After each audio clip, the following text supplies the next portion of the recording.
Pessoas, vamos continuar a nossa revisão aqui falando do nosso sétimo ponto, poder, política e democracia. Uma série de conceitos, uma série de tópicos aqui importantes. Primeira coisa, estávamos falando bastante sobre o liberalismo, sobre o Estado liberal, sobre o Estado soviético, socialista, mas tem uma coisa muito importante a se destacar. Os próprios liberais, como Burke e Kant, vão perceber e vão dizer para a gente de que a participação política efetiva da pessoa só se dá a partir do momento que algumas necessidades básicas dessas pessoas são atendidas. Se essas necessidades básicas não forem atendidas, a participação política dessas pessoas será comprometida, né? Então, dentro do próprio liberalismo, nós já temos esse pensamento lá desde o seu comecinho. Como eu falei, Kant e Burke estão lá nos primórdios na base do iluminismo, primórdios do liberalismo, né? Então, o desenvolvimento socioeconômico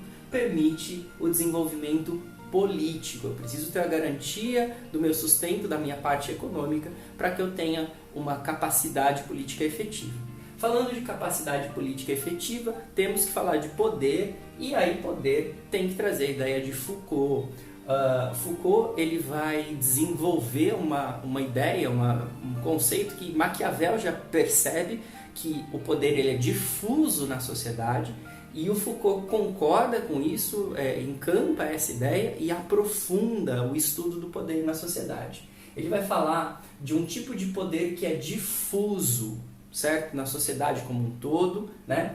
E esse poder ele vai estar dentro das relações disciplinares que se assentam nos nossos corpos. Então a sociedade ela vai ter uma transformação, esse poder difuso da sociedade ele vai assentar-se nos nossos corpos em relações de dominação dos nossos corpos e de disciplinamento dos nossos corpos, né? Fundamentalmente, a disciplina do corpo vai fazer com que o nosso corpo seja controlável. Sendo controlável, nós nos tornaremos corpos dóceis, que são submissos politicamente nesse aspecto, né? Essa ideia aqui que a gente está falando é da sociedade disciplinar que vai se tornar hegemônica a partir do século XVIII. Antes disso, eu tenho o corpo recebendo um poder como exemplo, de uma maneira punitiva. O corpo era destruído antes do século XVIII e depois o corpo vai ser preservado para que, na verdade, se tenha o controle da alma do indivíduo. Agora, é muito importante a gente trazer a ideia do Achille Mbembe, que vai mostrar que talvez esse antigo sistema pré-século XVIII está voltando a ser hegemônico. Quando ele fala do termo necropolítica, ele está falando de uma série de corpos, né, de partes da sociedade que voltarão a ser mortas, mas agora não daquela maneira espetacular e punitiva, exemplificadora pré-século XVIII, que visava a destruição do corpo como um exemplo para que outras pessoas não fizessem aquele erro, não cometessem aqueles crimes. Agora esses corpos, no século XX, século XXI, dentro do conceito da necropolítica, serão destruídos, as pessoas serão mortas, mas só acontecerá esse fenômeno com aquela parte da população que não aparece nos jornais, que tem a sua vida e a sua morte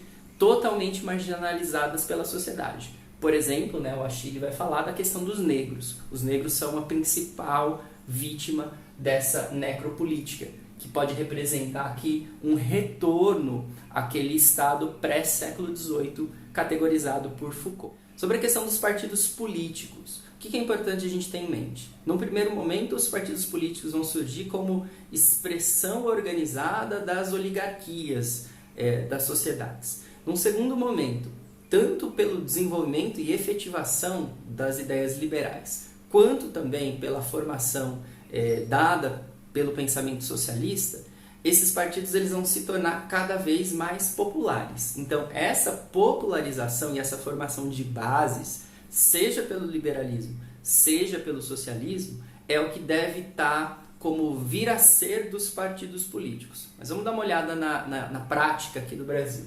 Então, só pegando aqui até 1930, os partidos eles eram expressões da oligarquia das classes dominantes, da oligarquia brasileira, com exceção do PCB, Partido Comunista Brasileiro, que vai correr por fora, né? Vai ter uma alternativa. Durante a era Vargas, a gente vai ter a UDN, representante da burguesia e da classe média, o PSD, basicamente o partido que representa os latifundiários, o PTB, os sindicatos e os trabalhadores, e o PCB, a partir de 37, no Estado Novo, vai ser clandestino, mas também está correndo por fora como uma possibilidade de formação política pela via do socialismo, né? Durante a ditadura, a gente vai entrar num cenário de bipartidarismo. Eu tenho a Arena, que é o partido governista, e o MDB, que depois virou PMDB, agora é MDB de novo, que vai ser a oposição democrática. Mas o que acontece entre esses dois aqui, na verdade, é mais ou menos assim. A Arena vai cuidar dos níveis do executivo estadual e federal, e o MDB acaba ficando com as prefeituras. Por isso que até hoje o MDB, o PMDB, tem uma grande penetrabilidade por todas as cidades, né?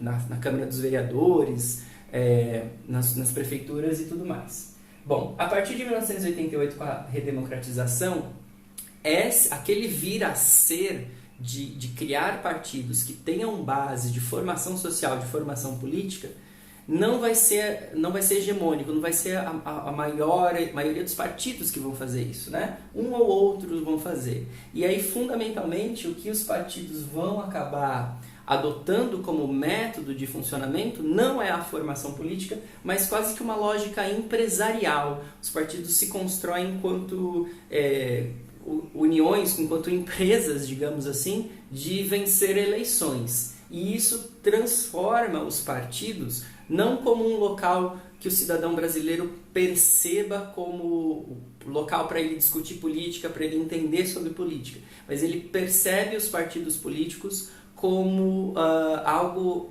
estranho à vida dele e que vai precisar dele só na hora do voto e não vai ter nenhuma participação dele, né? Isso é bastante negativo, porque acaba que quem ocupa esse espaço que devia ser do cidadão, que devia ser da população brasileira, são os grupos de interesse de capital. Por isso que a gente vai até hoje olhar dentro do que está por detrás das campanhas, dos candidatos ou dos interesses que são defendidos dentro do legislativo. Em muitos casos a gente vai ter o interesse de empresas e de grupos de pressão, de lobistas, para que o Estado tome medidas que favoreçam as empresas e não necessariamente a população. Sobre a questão dos movimentos sociais, lembrem-se, os movimentos sociais, a existência dos movimentos sociais são um indicador da saúde e da democracia de qualquer país que se diz democrático. Então, se a democracia de um país produz movimentos sociais, significa que ela ainda está respirando. Significa que, claro, o processo democrático ele não é para ser eficiente, direto e dar conta de tudo. Ele se constrói através das relações de consenso. O consenso demora a ser obtido. Portanto, nessa demora é que surgem os movimentos sociais. E a existência deles, então, indica a existência de um espaço democrático. Essa é a primeira ideia.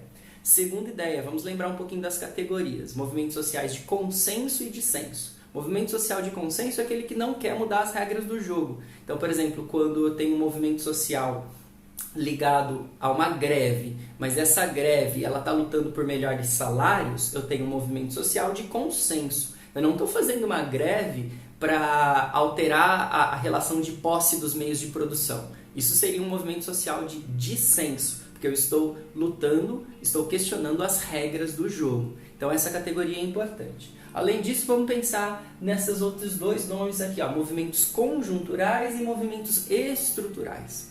Os movimentos sociais conjunturais, eles vão durar enquanto existir um problema que a sociedade está tratando coletivamente, né? Assim que esse problema acaba, o movimento social vai se desintegrar formalmente. Questão dos caras pintadas, lá do impeachment do Collor, a gente pode colocar aqui as próprias jornadas de 2013, de junho de 2013, enquanto movimento social conjuntural, no que pese que os seus efeitos talvez estejam sendo estruturais, mas a gente não tem plena consciência disso ainda, não estamos longe o suficiente para saber.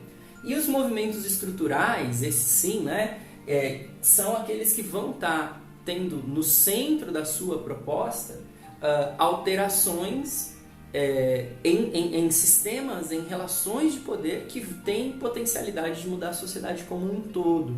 Caso do MST, do MTST, Black Lives Matter, que trata a questão do racismo, também seria um exemplo de questão estrutural. Claro, o movimento das mulheres também, né? Citando aqui.